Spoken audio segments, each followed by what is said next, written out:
Então, vamos lá falar sobre este tema. O cristão e a política à luz da Bíblia. O cristão e a política à luz da Bíblia. Todos vocês seguramente já ouviram que há 3 coisas que não se discutem. Quais são as 3 coisas que não se discutem? Aí está. Futebol, política e religião. Bem, falando sobre discussão, se olharmos para o significado e os diferentes usos da palavra discutir, eu creio que, obviamente e necessariamente, questões políticas, questões sobre o Estado, questões sobre o relacionamento da Igreja com o Estado, questões sobre o relacionamento do Estado com o cristão, têm de ser discutidas na Igreja. Porque a palavra discutir significa argumentar, debater, analisar, examinar, defender e tem vários outros significados. E é com este propósito que discutimos este tema, que argumentamos este tema, que examinamos este assunto. Sempre que eu abordo este tema, e creio que é a terceira vez que tenho memória em todos estes anos que eu abordo uma escola bíblica dominical especificamente sobre o cristão e a política à luz das Escrituras, sempre que eu abordo este tema, eu começo por defender a necessidade de falarmos especificamente sobre política na Igreja. Atenção, eu não disse falar sobre partidos. Eu disse falar sobre política. O termo partido vem do verbo, não é? Partir, que tem o sentido de dividir. E não é isso que queremos fazer da Igreja do Senhor. O termo partido, como o próprio nome indica, significa uma parte da sociedade representada por um determinado grupo. E nós sabemos que somos representantes unicamente de Jesus Cristo. É por isso que vamos falar sobre política e não falamos na Igreja sobre partidos. A lei é bastante clara também. A lei proíbe a realização de campanhas eleitorais dentro de igrejas. No entanto, existem meios de ensinar sobre as questões morais que estão em jogo numa eleição, qualquer eleição que seja. E em breve teremos eleições na próxima semana e quem se inscreveu para voto antecipado, hoje é dia de eleições. E vamos abordar então estas questões morais à luz da Bíblia, sem mencionar, obviamente, candidatos específicos ou mesmo partidos. Este é o nosso alvo. O nosso alvo é discutir, argumentar, examinar questões morais, examinar questões políticas através de princípios bíblicos, à luz da Bíblia, com convicções bíblicas. É isso que nos move, ou nos deve mover como cristãos. É certo que a maior necessidade de todos os homens é ouvirem o Evangelho de Jesus Cristo. Não é ouvir sobre política. A maior necessidade de todos os homens é ouvir sobre a mensagem do Evangelho. E como eu costumo resumir o que é o Evangelho, o que significa esta palavra Evangelho e as suas implicações, eu resumo da seguinte maneira. Vocês já ouviram isso de maneiras várias vezes, de maneira repetida. O Evangelho são as boas notícias sobre quem é Jesus Cristo e o que Ele fez para reconciliar homens e mulheres pecadores com Deus para todo o sempre. Esta é a mensagem de maior necessidade de todos os homens que necessitam ouvir, necessitam crer para serem salvos e perdoados dos seus pecados. No entanto, Deus não nos mandou apenas pregar João 3,16, que é o meu versículo da Bíblia favorito. E eu sei que crianças aqui presentes sabem, podiam citar de memória João 3,16. Não é? Vamos tentar citar todos juntos. O que é que diz João 3,16?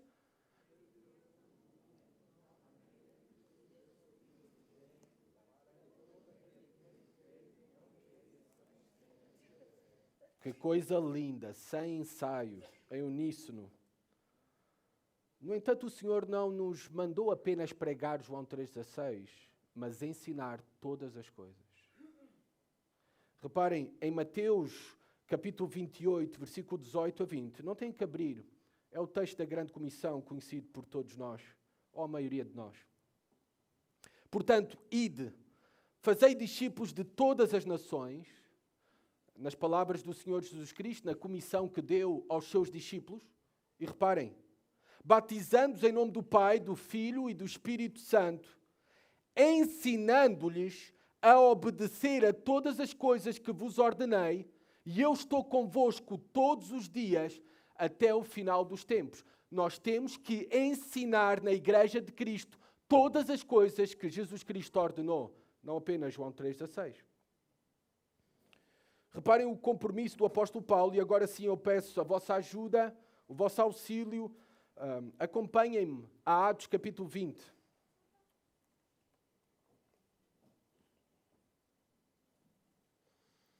Reparem o testemunho do apóstolo Paulo como um fiel pregador do Evangelho, um fiel pastor. Atos capítulo 20, versículo 26 a 28. Ele está ali numa despedida. Está-se a despedir dos presbíteros em Éfeso. Os presbíteros que representavam as comunidades locais cristãs. O que é que diz o apóstolo Paulo? Qual é o seu testemunho nesta despedida? Versículo 26 a 28. Portanto, no dia de hoje, eu vos afirmo que estou limpo do sangue de todos. Porquê, Paulo? Porquê afirmas tal coisa? Ele vai dizer. Versículo 27. Porque não deixei de vos anunciar todo o propósito de Deus.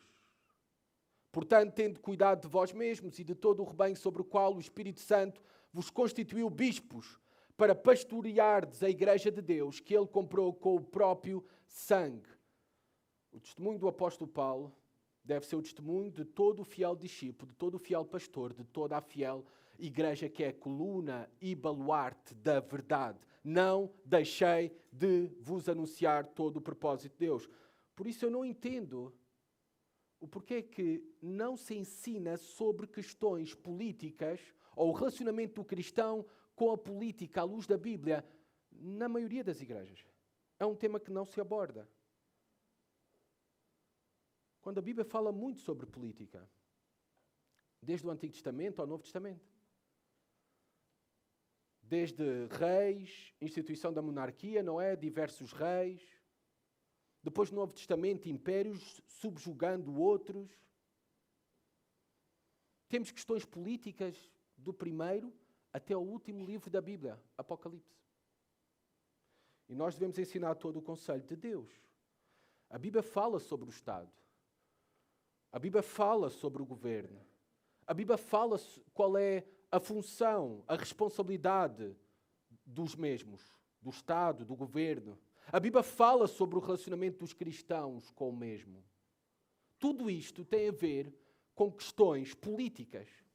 Tudo isto tem a ver com o nosso envolvimento na política, com o nosso relacionamento com o Estado e com as nossas responsabilidades civis também como cristãos. Esta palavra política, qual é a sua definição? É uma palavra do grego que significa, não é? A polis tem a ver com a cidade. Na verdade, era usada esta palavra pelos gregos como um sinónimo para uma cidade-estado.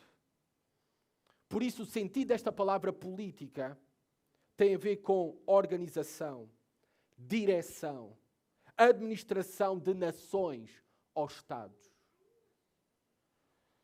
E devemos ter a nossa cosmovisão sobre política, sobre o Estado, sobre o governo, sobre a organização, sobre a nossa responsabilidade. Devemos ter a nossa cosmovisão baseada na Bíblia, unicamente nas Escrituras. Nós devemos também, no exercício do nosso voto, ter a Bíblia na mão, para podermos exercer um voto consciente, olhando para a proposta de governo que cumpre da melhor forma possível, não perfeita, mas da melhor forma possível, as responsabilidades que Deus designou a um governo. E ainda mais devemos falar sobre política porque vivemos numa democracia. Todos vocês sabem que a democracia é uma forma de governo. Há várias formas de governo. A democracia é uma delas. E provavelmente, por aquilo que nós conhecemos, ela é a melhor atualmente disponível na nossa sociedade complexa e diferenciada. Bem, não todos concordariam com esta afirmação. Eu sei, eu tenho um amigo meu, cristão, que defende a monarquia, está bem? Mas isso deixamos para outra altura, ok? A democracia, ela obviamente assume dimensões ideológicas, na medida em que incorpora uma crença na quase infalibilidade da voz do povo. E isto é também perigoso. Assumir que a voz do povo é o melhor é perigoso em determinadas situações.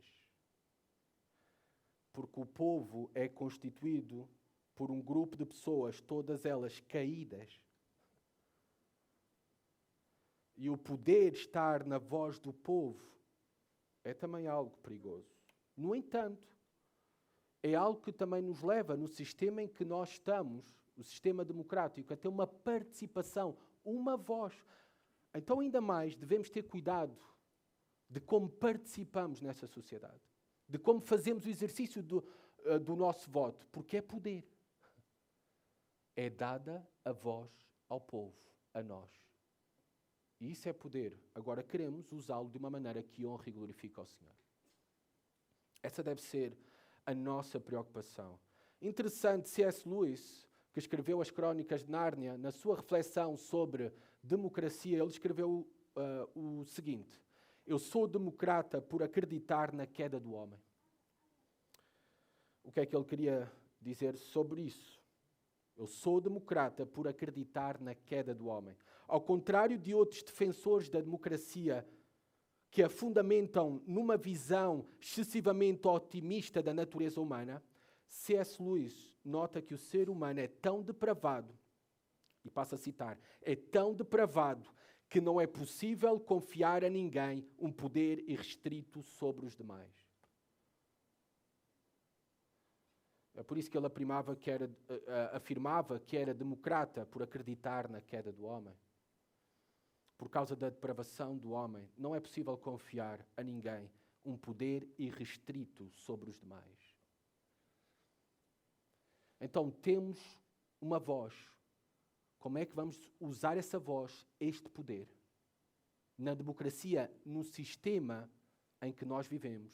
E estou a aplicar diretamente aqui à nossa realidade, em Portugal.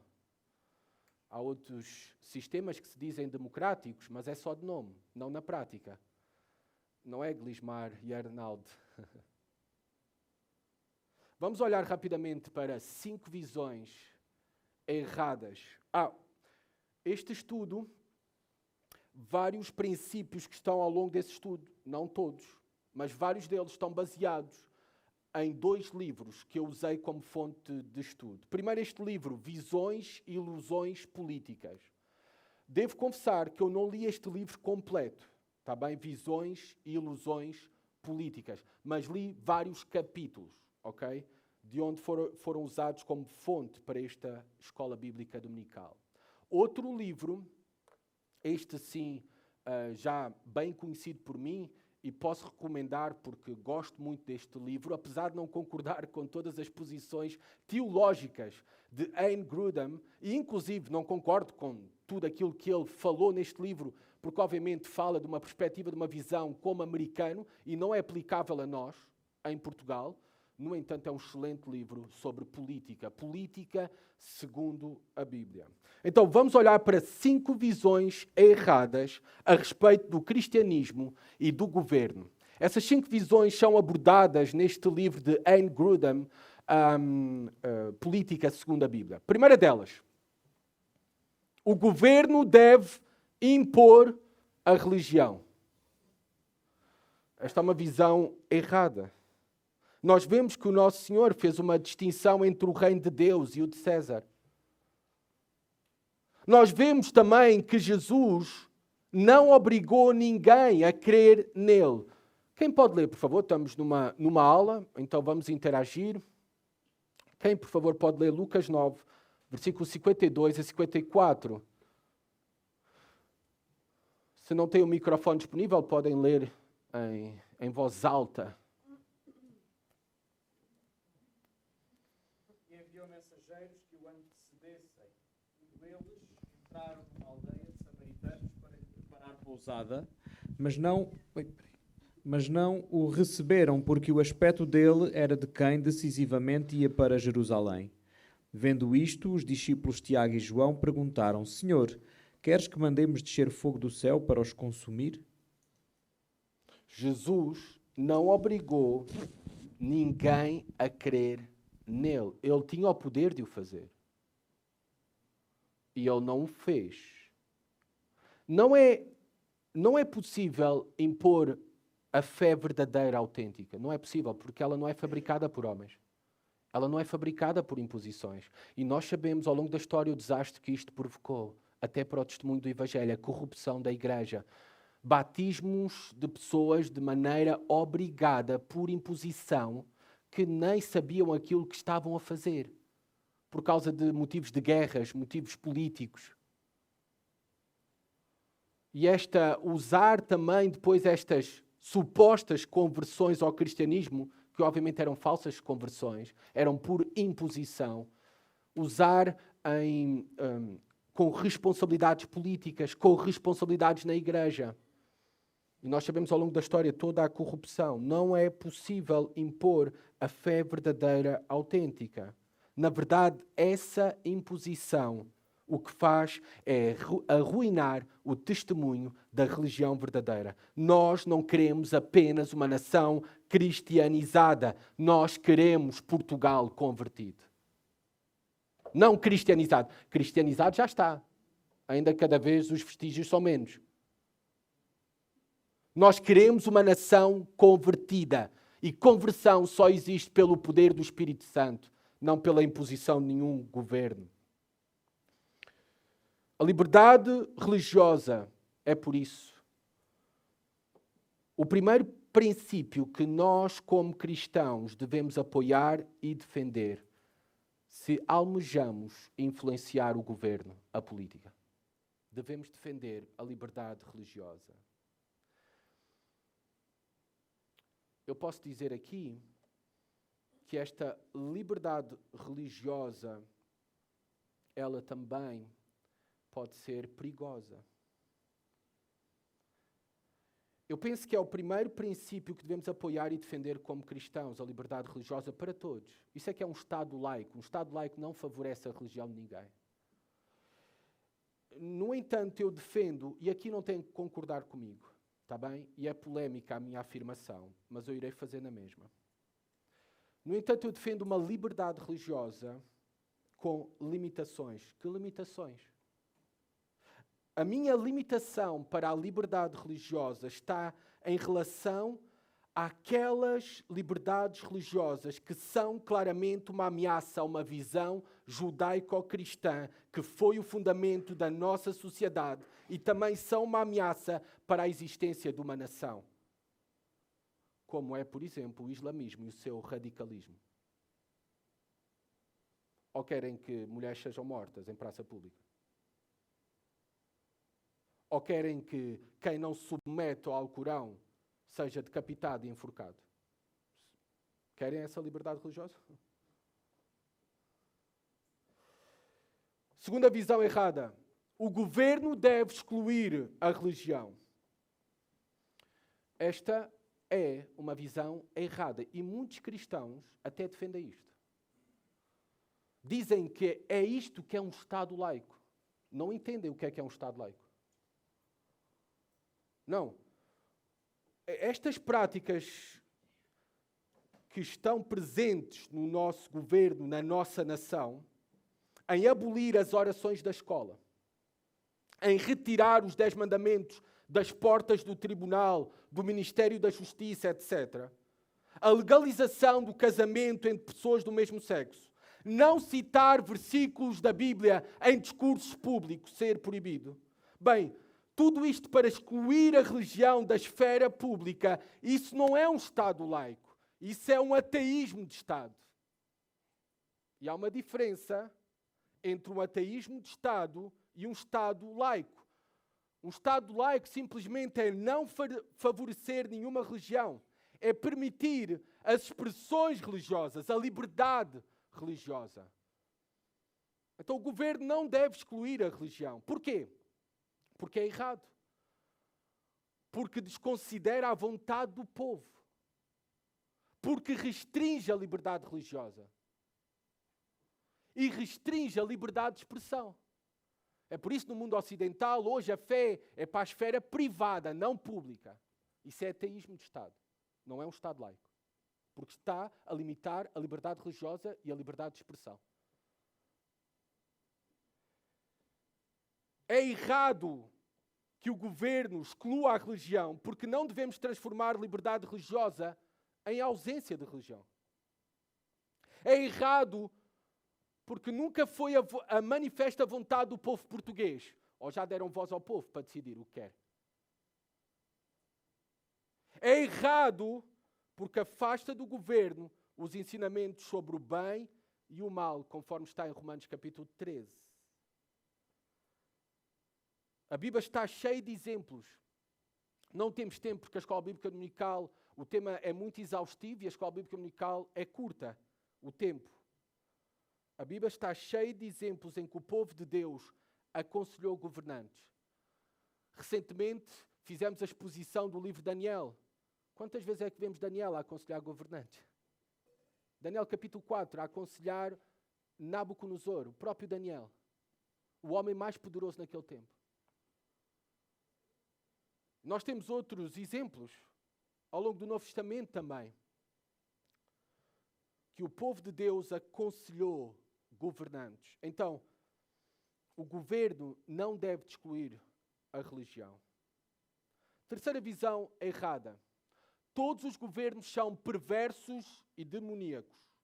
Alguns pensam isto mesmo, com base até usam um texto bíblico. Quem pode ler, por favor, Lucas capítulo 4, versículos 5 a 7? Será que todos os governos são perversos e demoníacos? Os políticos são todos ladrões.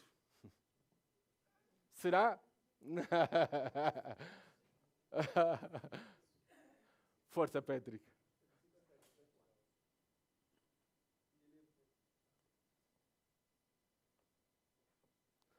Consegues, Patrick? É o Zé que te está a cancelar. E elevando-lhe, mostrou-lhe num momento todos os reinos do mundo. É Lucas 4, certo? Lucas 4, versículo 5 ao 7. Acho que está certa a referência.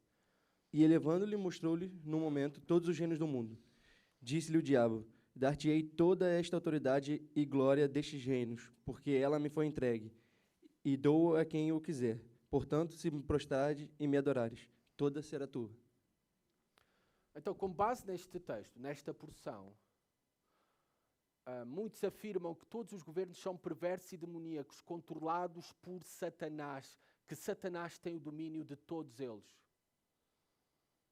Então vamos a Daniel 4, versículo 17. Eu vou ler para vocês. Vamos ver se isso é verdade ou não. Vamos ver se Satanás, na proposta que fez, estava a falar a verdade ou a mentir. Daniel, capítulo 4, versículo 17, diz assim a palavra de Deus. Esta sentença é por decreto das sentinelas e por mandado dos santos, a fim de que os que vivem saibam que o Altíssimo tem domínio sobre o reino dos homens, e o dá a quem quer, e até o mais humilde dos homens constitui sobre eles. Então, quem é que tem domínio sobre todos os reinos dos homens? Satanás? Ou Deus? Deus. Então a conclusão é que em Lucas, Satanás está a mentir. Porque ele é mentiroso. Por isso é errado pensar que todos os governos são perversos e demoníacos. Claro que o diabo pode influenciar, mas quem está no controle é Deus. Quem está no controle final é Deus. Deus, na verdade, aquilo que aprendemos à luz da Bíblia, é que Deus, na verdade, instituiu tanto a Igreja como o Estado. Primeiramente, vou fazer essa separação. A Igreja como a embaixada do Reino de Deus, quanto também o Estado, o poder do governo, para ambos refriarem o mal. A missão é diferente, mas ambos contribuem para refriar o mal.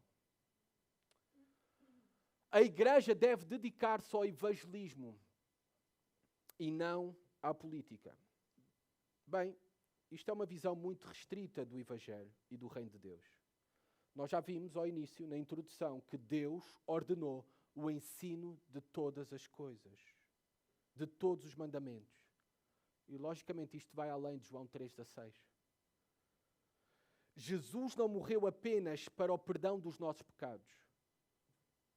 Ele morreu para que vidas sejam transformadas, famílias sejam transformadas, bairros, escolas, negócios transformados, sociedades transformadas e governos transformados. E por isso é que Deus deixa os cristãos na terra, tanto para evangelizar, como também para fazer o bem a outros. Nos dedicamos ao evangelismo, mas também à política, porque a política é para contribuir para este governo, para o Estado, para esta cidade, para esta nação, fazendo o bem a outros. A pregação do Evangelho, ela transforma vidas e é a única que tem o poder para transformar corações. Isto é claro para todos nós. Mas são necessárias leis para combater e abolir práticas erróneas. Sim. Por exemplo, pregar o Evangelho não aboliu a escravatura. Foi uma lei, através de um governo e depois de governos, que levaram à abolição da escravatura. E nós temos vários exemplos, não temos tempo, eu vou apenas citar alguns, de vários cristãos ao longo da história que têm exercido influência positiva sobre os governos, sobre a polis, na política. Por exemplo, um historiador, Alvin Smith, destaca que o crescimento do cristianismo e a influência cristã sobre o governo foram as principais responsáveis pela criação de leis contra o infanticídio, o abandono de crianças e o aborto, desde o IV século, que era praticado pelo Império Romano, no Império Romano. Também foi responsável o cristianismo pela abolição de lutas brutais até à morte, nas quais milhares de gladiadores morriam. Isto deu-se no ano 404 depois de Cristo. Também foi responsável o cristianismo pela abolição da pena cruel de marcar com ferro em brasa o rosto de criminosos, no ano 315 depois de Cristo. Também o cristianismo foi importante e influente na realização de reformas nas prisões, como a separação de prisioneiros do sexo masculino e feminino, ano 361 depois de Cristo. No fim da prática de sacrifícios humanos entre os irlandeses e outros povos. Na criação de leis contra a pedofilia, na criação de leis que davam direito de propriedade e conferiam outras proteções às mulheres, na proibição da poligamia, que ainda é praticada em muitos países não cristãos, em muitos países muçulmanos.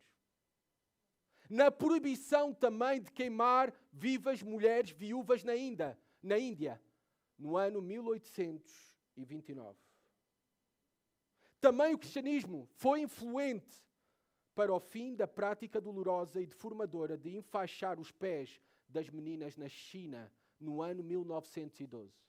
Eu podia continuar, não tenho tempo. Então a igreja não deve apenas dedicar-se ao evangelismo, mas também à política, nesta influência do governo, do Estado da nação.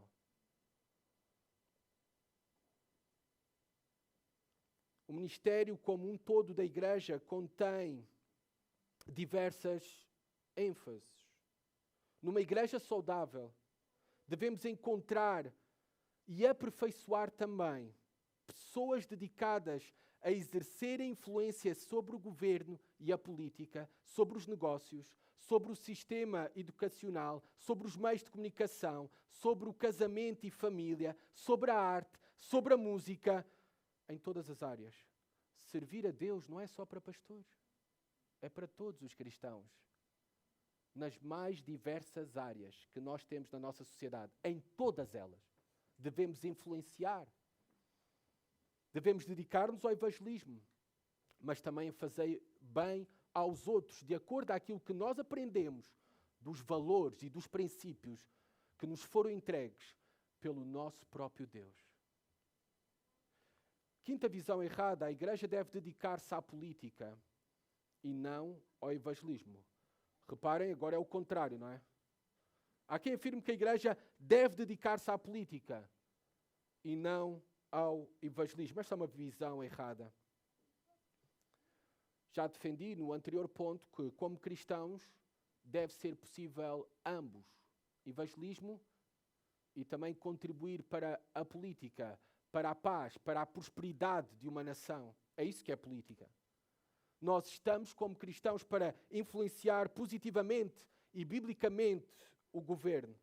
Pois sem a influência cristã, na verdade, os governos não têm uma bússola moral definida. E nós sabemos que devemos submeter-nos todos nós, inclusive o governo da nossa nação, ao único Messias, ao único Senhor dos Senhores, Rei dos Reis, Jesus Cristo. E nós defendemos que, na verdade, a maior necessidade não é a alteração da lei. A maior necessidade de todos os homens é a transformação dos seus corações. Vidas transformadas irão resultar numa sociedade transformada. Não por imposição. É por isso que não devemos permanecer em silêncio. Não devemos retirar-nos do governo, é certo.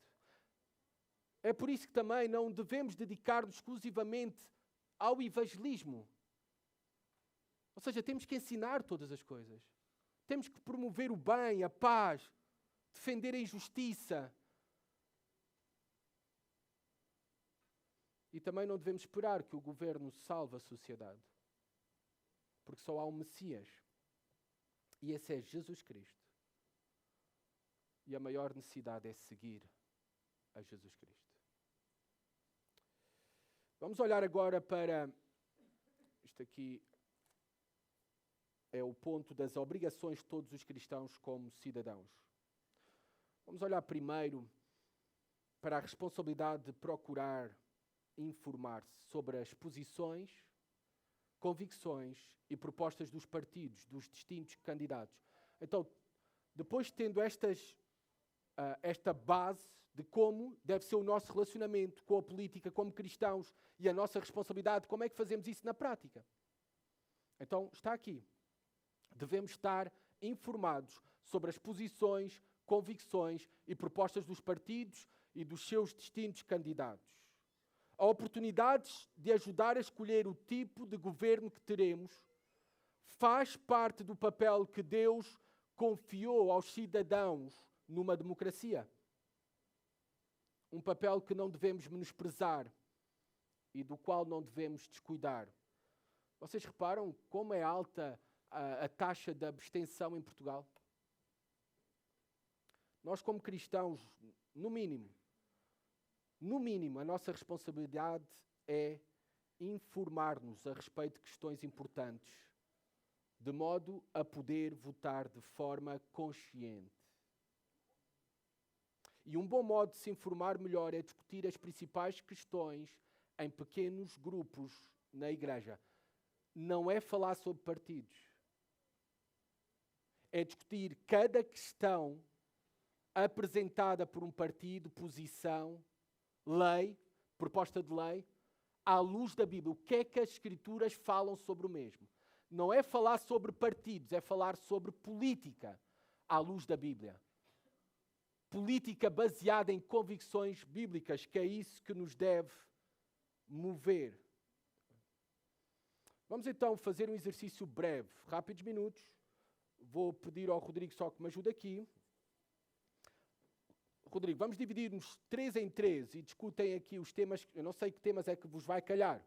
Vocês vão discutir entre vocês. À luz da Bíblia, respondendo biblicamente a cada um dos temas. Dividem-se 3 em 3 ou 4, grupos 4 no máximo. Assim permite uma discussão rápida, porque em cada papel só há um tema, está bem? São 9, se eu não me engano.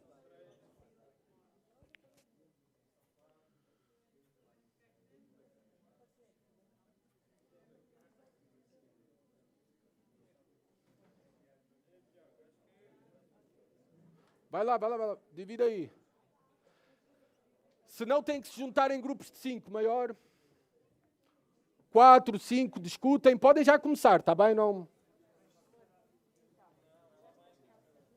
Onde? Aqui? Oh, não sei. É do carro, acho eu.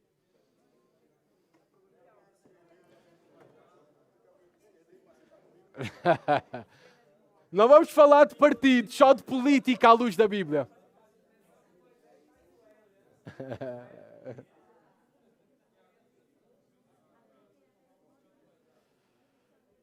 Essas são questões que a cada eleição são propostas, são discutidas. Então, como é que nós respondemos a isso biblicamente? Sem falar em se é da esquerda ou da direita. É responder com a Bíblia.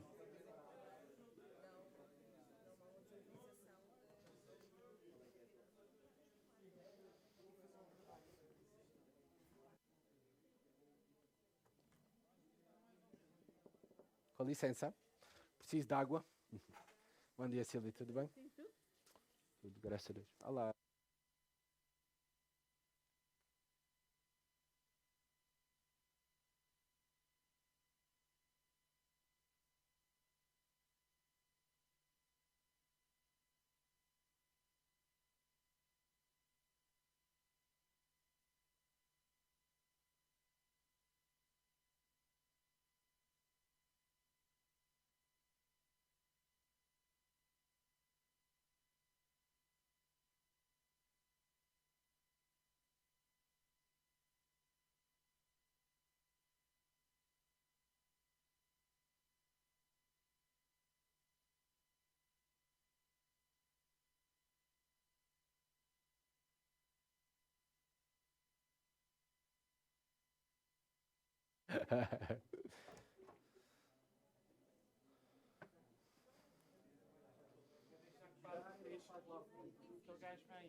Mais um minuto.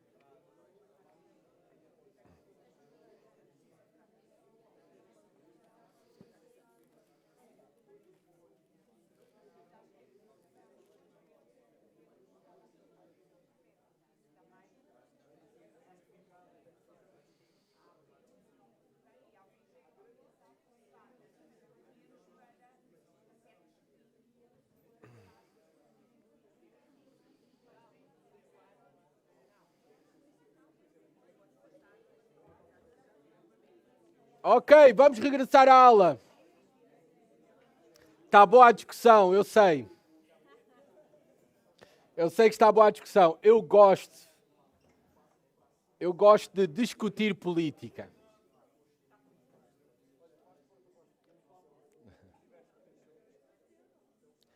Ok, eu vou escolher 2 grupos, só que de uma maneira sumarizada, em 1 minuto. Eu não sei que posições é que foram entregues, está bem?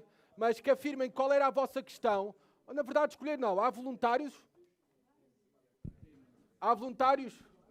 Não há ali, o grupo do Elton, primeiro. Depois a seguir, há mais algum grupo voluntário? O João foi o primeiro. Peço desculpa, Oscar, o João foi o primeiro. Força, Elton. Então, aqui o tema que nós recebemos fala sobre... Calma, vamos prestar atenção. Por favor, amados alunos, se não levam falta... Não. Sobre o que é pornografia e que medidas o governo deve tomar a esse respeito. Desculpa, Elton, podes repetir? Peço desculpa, que eu não entendi. O que é pornografia e que medidas o governo deve tomar a esse respeito. Deve haver alguma restrição do conteúdo disponível em bibliotecas públicas ou acessível para crianças em revistas ou sites da internet, por exemplo? Então, O que é que vocês acham? À luz da Bíblia.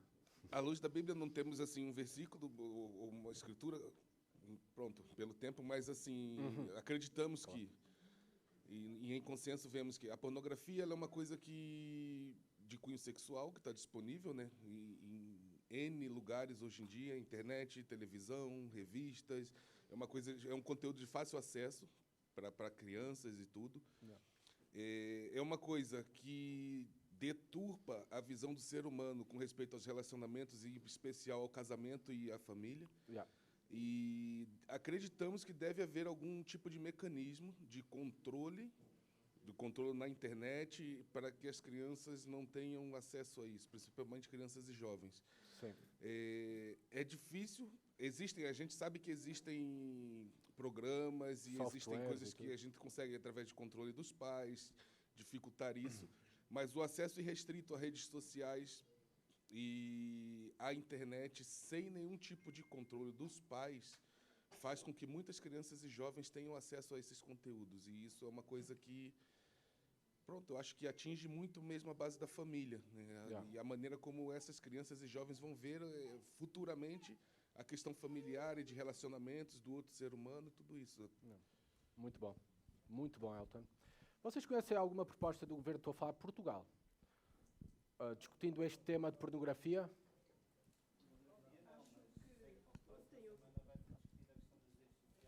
Das redes sociais vai ser... Irmã Ruth. Não, é isso que ele está a dizer. Que acho que a partir de segunda-feira vai entrar uma proposta e que, porque havia menores que inventavam a idade para ter acesso às redes sociais. Agora acho que vão fazer com que responsabilizar os pais e vai ser através da assinatura digital. E pronto, acho que isso vai permitir saber a idade efetiva das crianças que têm acesso à internet. É algo que devemos estar a favor ou não?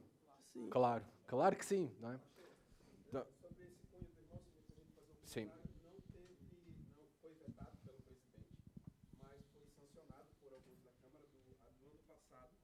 Por favor, No ano passado, bom dia, irmãos, sobre as crianças já terem a liberdade de pela opção sexual.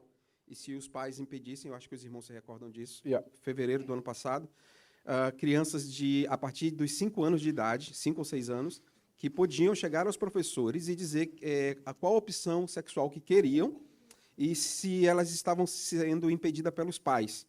A criança poderia fazer a denúncia ao professor e o professor, diretamente ao Ministério Público, já tomava a guarda dos seus filhos. Foi votada, para a apreciação do presidente, mas o presidente, por conta do clamor público, vetou. Mas já estava ali bonitinho, já tiveram a ousadia. Então é importante a eleição também presidencial, não é? É importante, não é? Já vamos repreender, né, essa lei. João, por favor, podes em breves segundos, o que é que vocês discutiram aí? Ok, aqui sobre o tema do ensino, a pergunta é: quem são os principais responsáveis por decidir o que as crianças aprenderão nas escolas públicas? Devem ser os pais ou devem ser os órgãos designados pelo governo? O que é que vocês acham? Obviamente, se é na escola pública, deve ser os órgãos designados pelo governo. Agora, achamos que deve haver aqui uma limitação. A escola deve ser limitada a ensinar português, matemática... Escolarização. Exatamente, por aí fora. Agora, em tratando de religião e costumes e morais, acho que isso somos nós, os pais, que devemos ensinar. Então, principalmente sobre esse tema que o Oscar acabou de falar, né, sobre que a gente vê muito nas escolas hoje, a ensinarem, a sexualizarem as crianças já desde 5, 6 anos de idade. Não, isso não é papel da escola. Não é papel a escola tem que ensinar português, matemática e por aí fora. De resto, nós em casa é que temos que ensinar os nossos filhos. Muito bom. Há uma diferença entre escolarização, que nós defendemos, e educação, que pertence única e exclusivamente aos pais. Tá bem? Queres falar algo, Luís? Luís Roberto. E depois, primeiro o Luís e depois a Beca. Está no Canadá, mas vamos deixar, tá bom? Vamos deixar ela contribuir para a discussão. Bom dia. Eu cheguei agora, mas eu vou contribuir um pouco com isso que o João falou. Pelo menos na Escola da Pilar, a gente recebeu um e-mail há pouco perguntando se a gente queria que ela participasse da educação religiosa e morais. E a gente optou que não. Mas, no nosso caso, perguntaram. Não tentaram colocá-la para que aprenda, entendeu? Então, assim, não sei como funciona, mas para mim foi assim. Eles perguntaram se queria que ela participasse ou não. Ainda bem que tocaste nesse tema. Educação moral religiosa evangélica. Cuidado, pais, ao se inscreverem, só por ter o nome Educação Moral Religiosa Evangélica, a quem é que estão a entregar os vossos filhos para serem ensinados durante esse tempo. Cuidado. Não todos os que têm nome evangélico são, de facto, evangélicos. Muito cuidado. Está bem? Muito cuidado.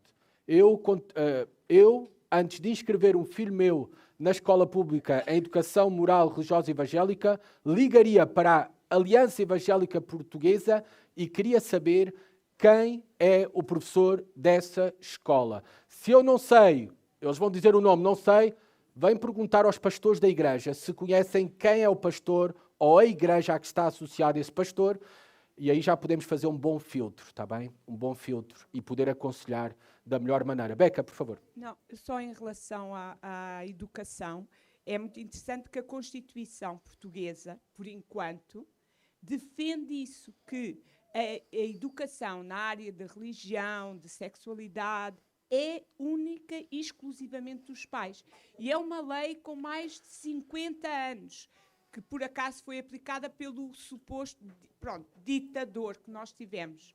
Salazar, depois da Segunda Guerra Mundial, ele foi um ditador, é verdade, mas neste aspecto ele foi uma pessoa que viu muito à frente, por causa do nazismo na Alemanha e da mocidade, era um estilo de... Era a mocidade, a juventude hitleriana, que eles queriam formatar a cabeça das crianças, dos jovens. Esse era o objetivo do Hitler. E Salazar, ao ver isso, quis pôr na Constituição que a educação, em termos de moral, de todos esses aspectos, era única e exclusivamente decisão dos pais. E está na nossa Constituição. O problema é que as pessoas muitas desconhecem isso. Claro, nem Então conhecem a pessoa tem mesmo que dizer, a Constituição. É contra a Constituição portuguesa a escola passar fora da matemática, da história, do português, que é o que a escola pública... Brenda, como professora na escola pública, Brenda, e depois, eu sei que este é um tema maravilhoso para discutirmos e falarmos. São só duas questões. No tempo em que dei aulas, eu não sabia, fui saber na prática, não sabia. Enfim, eu tinha de reservar 2 horas anuais de português para dar a educação sexual e outros temas que eles, enfim, que estava, exato, de cidadania. Não só eu, na disciplina de português, mas como todos os outros professores, seja na disciplina de matemática, seja na disciplina de ciências, ou seja, todas as disciplinas tinham de reservar X tempo daquela disciplina, sair do âmbito, não é, da disciplina mesmo, para dar os temas de cidadania. A primeira era essa questão, a segunda era sobre o primeiro tema, a questão de bloquear as redes sociais para maiores de 16 anos. Eu sou totalmente a favor, eu não acho que os miúdos antes dos 18 deviam ter telemóveis e smartphones. Para isso há os telemóveis burros, desculpem jovens.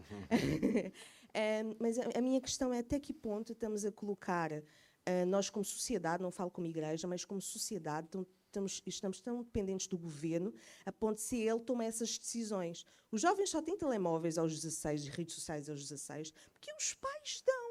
Não é? Eu vejo no Instagram as pessoas a dizer as telas fazem tão mal ao meu filho, o que eu vou fazer? Foste tu que deste as telas, foste tu que deste o telemóvel. Não é? O teu filho tem uma alimentação ruim, mas quem vai ao mercado e compra és tu. Então, até que ponto estamos a responsabilizar, colocar essa responsabilidade no governo, quando é uma responsabilidade da família e da sociedade? E na saúde é a mesma coisa. Porquê é que o governo tem tanta interferência nas nossas vidas? Porque ele, a nível da saúde, porque a saúde é pública, por exemplo, ele tem que estar ali, não é? Sai do... Enfim, eu não sei se ficou claro. Não, excelente, Brenda. Viram como... Vamos agora concluir. Mas viram como é importante nós discutirmos na igreja, em pequenos grupos, ou como estamos a fazer nesta aula, discutir sobre esses assuntos. Reparem coisas que às vezes não consideramos e descobrimos, talvez... por exemplo, a irmã Beca, falando que a nossa Constituição defende que a educação pertence única e exclusivamente aos pais. Com a escola é a escolarização. A educação pertence aos pais. A nossa Constituição já defende isso. Também com a participação de outros irmãos, inclusive a Brenda, esta reflexão. Até que ponto o governo pode pôr mão? E isso não afeta a liberdade individual. São temas para discussão. E onde é que deve estar centrada também o ónus da questão? Na responsabilidade dos pais. Isto é importante. Aprendemos, refletimos, ganhamos maturidade. É isto que é a nossa responsabilidade de procurar informar-se, está bem? A responsabilidade, obviamente, de votar. Não temos o tema, apenas vou dar as obrigações para vocês e talvez noutra oportunidade nós iremos refletir de uma maneira mais profunda. Eu creio que todo cristão que vive numa democracia tem, no mínimo, a obrigação de ser bem informado e de votar nos candidatos e nas propostas mais coerentes com os princípios bíblicos.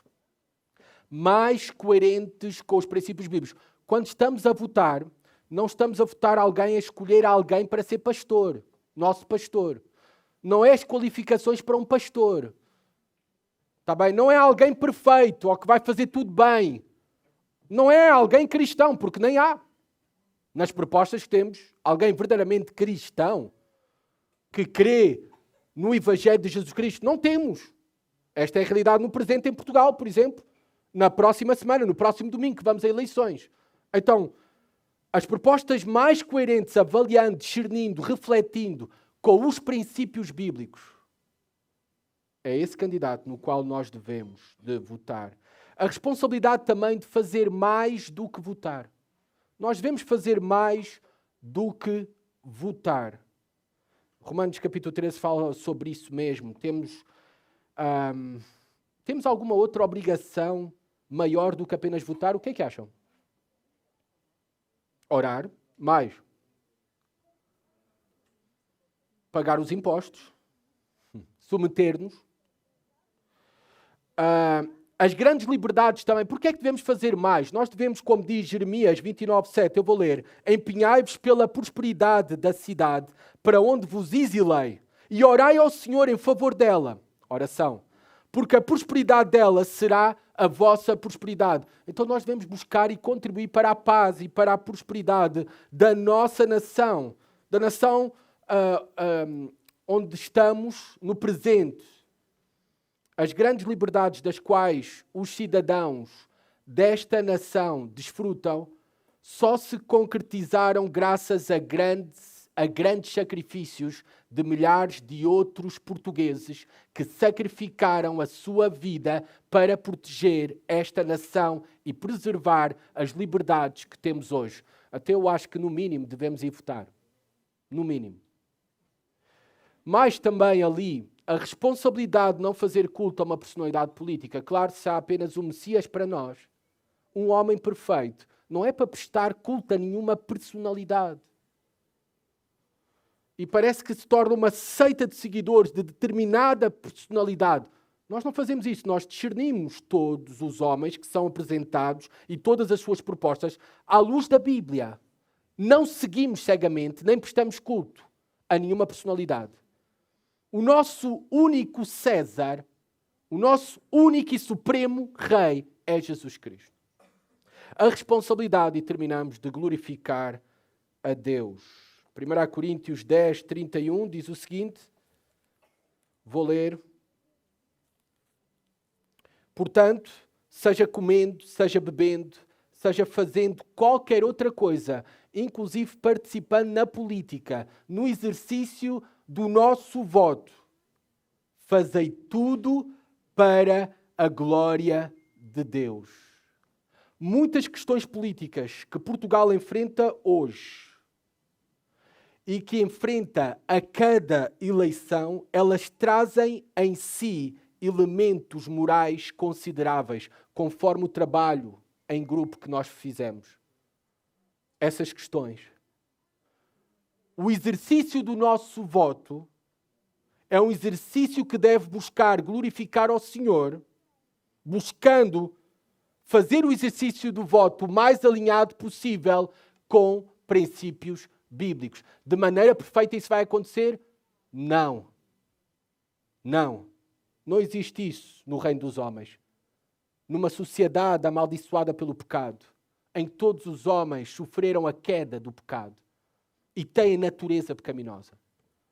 No entanto, de acordo àquilo que nós sabemos e conhecemos, de forma consciente, devemos votar naquilo que se possa assemelhar mais aos princípios bíblicos que recebemos do nosso Deus. E isso irá glorificar a Deus também na nossa ação política, neste caso, no exercício do nosso voto. Vamos orar para que assim seja uma realidade na nossa vida. Entenderam? Sim, Brenda. A Brenda só quer dizer algo. Uma vez numa conferência de ensino doméstico, um irmão disse-nos uma coisa que eu fiquei a pensar sobre a importância de estarmos inseridos num partido político. Não é fazer campanha, atenção, não é fazer campanha e, enfim, a levantar bandeiras, mas é ter voz, ou seja, se estivermos associados a um partido político, temos, geralmente paga-se uma cota, e temos poder de decisão nas reuniões sobre as pautas que aquele partido vai abordar, as questões que vão levantar. Eu fiquei a pensar muito nessa questão, pronto, sobre essa... Num partido político, se cada vez tivéssemos mais pessoas com, enfim, as diretrizes cristãs e etc. Para uma influência cristã. Uma influência cristã. Não falo de levantar bandeira, não é colocar esse partido ao meu coração, não é nada disso. É mesmo a questão de o poder de decisão, de influenciar nas diretrizes daquele partido, quem é que vai para a chapa, etc. Yeah. É isso. Não. Obrigado, Brenda. Pastores não se devem envolver em política, está bem? Se o pastor quer ser deputado, e eu sei que acontece em países como Estados Unidos e Brasil, esse pastor deve-se demitir da sua função de pastor e ir para deputado. Não há nada de errado um cristão ser deputado. Precisamos de bons deputados que influenciem positivamente e de maneira cristã. Mas se um pastor quer ser político, deputado de uma nação, governante de uma nação, deve-se demitir da igreja, porque não foi esse o ministério ao qual o Senhor o chamou, se o chamou como pastor.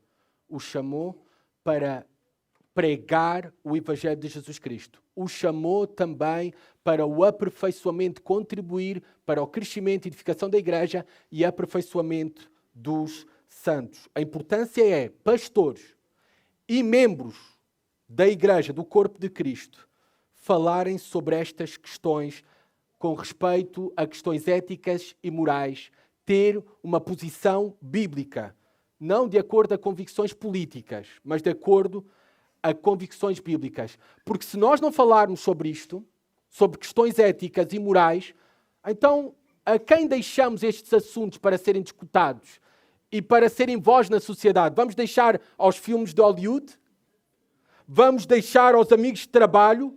Vamos deixar àqueles que frequentam o bar da esquina? Vamos deixar essas questões com terapeutas e psicólogos seculares? Não, é responsabilidade de pastores da Igreja de Cristo, membros, de podermos defender a verdade da palavra de Deus nestas questões éticas e morais que, obviamente, a nação enfrenta e por isso é uma questão política. Vamos orar. Oscar, podes só dizer o que tu querias dizer a alguém?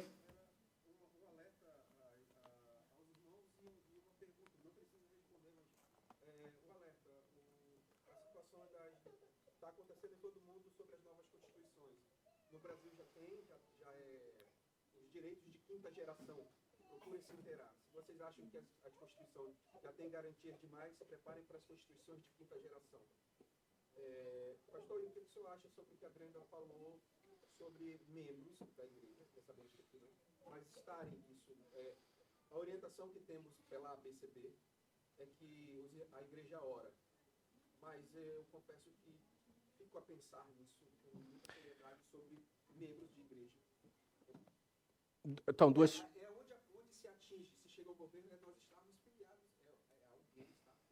Sim. Acho que há liberdade cristã para estar filiado a um partido. Acho que um pastor não deve ser filiado a um partido. Deve deixar a separação por causa do exercício da autoridade, ministério e vocação. Eu não concordo que o seja, mas isto é uma opinião pessoal, é uma convicção pessoal à luz das Escrituras, para não confundir a igreja, os de dentro e os de fora. No entanto, acho que cada cristão tem liberdade cristã se quer afiliar a determinado partido, está bem? Acho que há essa liberdade, obviamente com a prudência que a Brenda falou, e pode ser uma maneira de influenciar positivamente a nossa sociedade, nação, governo e política. Segundo, eu acho que um cristão pode e deve fazer mais do que orar. Eu não acho que devemos ficar apenas pela oração. Eu oro para que o Senhor levante também desta igreja, porque não, novos governantes para esta nação, com convicções bíblicas firmes, que possam governar esta nação de uma maneira justa e contribuir para a prosperidade de todos nós. Por que não? Deus o pode fazer, Deus o fez ao longo da história, vemos isso nas Escrituras. Por isso devemos também orar e ser ativos na sociedade nesse sentido. Não esquecendo que a nossa principal responsabilidade e a maior necessidade de todos os homens é a pregação do Evangelho de Jesus Cristo. Oremos. Senhor, obrigado pela Tua palavra. Obrigado, Pai, por todos os ensinamentos sobre todas as coisas que nós recebemos da mesma, Senhor. Tu deste-nos direção clara. Ajuda-nos a submeter-nos. Ajuda-nos a honrar o Teu nome, a glorificar o Teu Filho Jesus Cristo. Também no nosso contributo para esta sociedade, a nação, Senhor, à qual nós pertencemos, na qual nós vivemos, Senhor, ajuda-nos a contribuir com paz, justiça, prosperidade, com os nossos trabalhos, vocações, com a nossa ação também política, a primária, o exercício do voto, estarmos informados sobre as diferentes propostas, Senhor, e buscar, Senhor, honrar-te da melhor forma possível, Senhor, conforme aquilo que nós conhecemos e conforme aquilo que nós podemos discernir. Ajuda-nos como igreja, Senhor, não a ser unânimes, mas unidos sempre, Senhor. A discutir estas coisas e a falar com amor e graça, Pai. A discutirmos também para o nosso enriquecimento, tal como acabamos de fazer nesta aula. E que isto fortaleça a nossa fé e nos dê maior maturidade também sobre este assunto de como nos relacionarmos com o Estado, de como exercemos uma influência política. Que assim seja, no nome de Jesus. Amém. Breve intervalo e dentro